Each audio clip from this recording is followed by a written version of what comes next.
নমস্কাৰ প্ৰিয় দৰ্শক, আজি মই উপস্থিত আছো ডিমৰীয়াৰ দুৰুং অঞ্চলত য'ত অনুষ্ঠিত হৈ আছে জগন্নাথ প্ৰভুৰ ৰথ যাত্ৰা।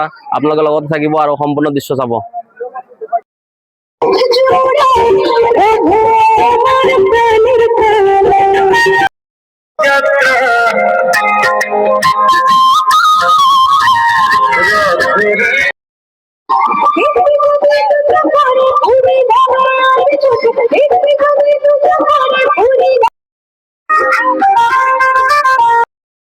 দৰ্শক, আপোনালোকক দেখুৱাইছো ডিমৰীয়াৰ দুৰুং অঞ্চলৰ মহাপ্ৰভুৰ ৰথ যাত্ৰাৰ দৃশ্যাংগ দেখুৱাইছো আপোনালোকে ভালদৰে চাওক। হয় দৰ্শক, মই উপস্থিত আছো ডিমৰীয়া দুৰুং অঞ্চলত য'ত অনুষ্ঠিত হৈ আছে জগন্নাথ মহাপ্ৰভুৰ ৰথ যাত্ৰা, আৰু সেই সবিশেষ আপোনালোকক দেখুৱাই আছো। আৰু যি ৰথ যাত্ৰা অনুষ্ঠিত কৰি আছে, যি পৰিচালনা সমিতি আছে, তেখেতৰ পৰা আমি জানিব বিচাৰিম যে তেখেতসকলে কিদৰে পৰিচালিত কৰে, প্ৰত্যেক বছৰ কৰে নেকি। নমস্কাৰ দাদা। নমস্কাৰ। হয়, আপোনালোকে জনাবনে এই ৰথ যাত্ৰা যে আপোনালোকে আৰম্ভ কৰিছে, ইয়াত কিমান বছৰ ধৰি চলি আছে? এই ৰথযাত্ৰা আমাৰ তৃতীয়তম, 3 বছৰ চলি আছে ৰানিং। তৃতীয়তম। আৰু এই ৰথ যাত্ৰা কোন মাহত অনুষ্ঠিত হয়? আহাৰ মাহত হয়, বিশেষকৈ আষাঢ় মাহত, অসমীয়া নৱবৰ্ষৰ আষাঢ় মাহত। আৰু এই ৰথ যাত্ৰা আপোনালোকে ক'ৰ পৰা ক'লৈকে?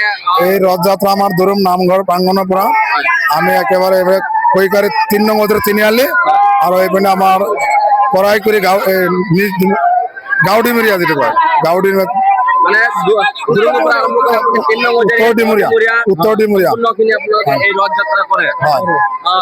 সাধাৰণ ৰাইজৰ যি মংগল কামনা এই ৰথ যাত্ৰা কৰে। হয় হয়, আমি জগন্নাথ প্ৰভুৰ এই ৰথযাত্ৰা উদযাপন কৰোঁ যে আমাৰ এই অঞ্চলৰ সুখ শান্তি কঢ়িয়াই আনে, সমৃদ্ধি ভাতৃত্ব লাভ কঢ়িয়াই আনে। সেই উদ্দেশ্যে মহাপ্ৰভু শ্ৰী জগন্নাথ প্ৰভুৰ ওচৰত আমি প্ৰাৰ্থনা জনাম। ধন্যবাদ ধন্যবাদ। হয় দৰ্শক, তেওঁলোকে জনাইছে যে তেওঁলোকে ৰাইজৰ মংগলৰ বাবে তেওঁলোকে প্ৰত্যেক বছৰ আষাঢ় মাহত তেওঁলোকে এই ৰথ যাত্ৰা অনুষ্ঠিত কৰে। আপোনালোকক সবিশেষ কেমেৰামেনে দেখুৱাইছে, সম্পূৰ্ণ দৃশ্য আপোনালোকক দেখুৱাই আছে। হয় দৰ্শক, এই ৰথ যাত্ৰা অনুষ্ঠানত যিসকল ভক্তবৃন্দ আহিছে, তেওঁলোকৰ মনৰ বতৰা আমি ল'ব বিচাৰিম, যে ইয়াতে তেওঁলোকৰ মনৰ বতৰা ল'ব বিচাৰিম, যে ইয়াতে আহি কেনেকুৱা পায় তেওঁলোকৰ। হয় বাইদেউ, ভালনে আপোনাৰ খবৰ? মোৰ ভাল খবৰ। আৰু ইয়াত যে ৰথ যাত্ৰা অনুষ্ঠিত হৈ আছে দুৰুং অঞ্চলত, এই ৰথ যাত্ৰা কেতিয়াৰ পৰা আৰম্ভ হৈছিল? এইটো আজিৰ পৰা আৰম্ভ হৈছে, কিন্তু আগৰ পৰা প্ৰস্তুতি চলি আছে। আৰু কিমান বছৰ ধৰি চলি আছে? আজি 2 বছৰ। আৰু কোন মাহত ৰথ যাত্ৰা হয়? এইটো আহাৰ মাহত।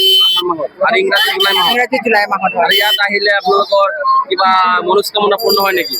মনোকামনা পূৰ্ণ হয় আৰু মনত আনন্দ এটা আহে, আৰু দূৰ দূৰণিৰ পৰা মানুহ বহুতে আহে, আৰু এনেকুৱা এটা অনুষ্ঠান চাবৰ কাৰণে বহুত ভাগ্যও লাগে।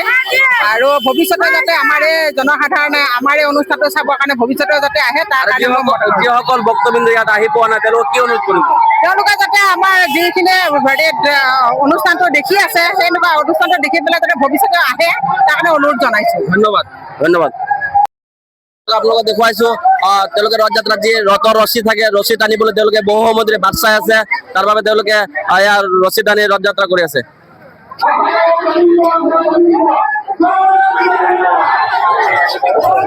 হয়, তেওঁলোকে জগন্নাথৰ যি ৰথৰ যি ৰছী আছে, সেই ৰছী টানিবলৈ তেওঁলোকে বহু সময় ধৰি বাট চাই আছিল। তেওঁলোকৰ মনৰ এটি ধাৰণা যে এই ৰথৰ যদি ৰছী টানে তেওঁলোকৰ মনস্কামনা পূৰ্ণ হয়। সাধাৰণ ৰাইজৰ মংগল কামনা কৰি তেওঁলোকে এই জগন্নাথৰ ৰছী টানে। ডেকাৰ পৰা সৰু ল'ৰা ছোৱালীৰ পৰা একদম বুঢ়া মানুহলৈকে, ছোৱালীৰ পৰা মহিলালৈকে সকলোৱে এই ৰথৰ ৰছী টানি ভাল পায়। তেওঁলোকে ইয়াৰ ৰথ যাত্ৰা আৰম্ভ কৰিছে। আপোনালোকক সবিশেষ দেখুৱাইছো, ৰথ যাত্ৰা তেওঁলোকে আৰম্ভ কৰিছে, আৰু দুৰুঙৰ পৰা 3 নং বজাৰীলৈকে তেওঁলোকে ৰথ যাত্ৰা কৰিব।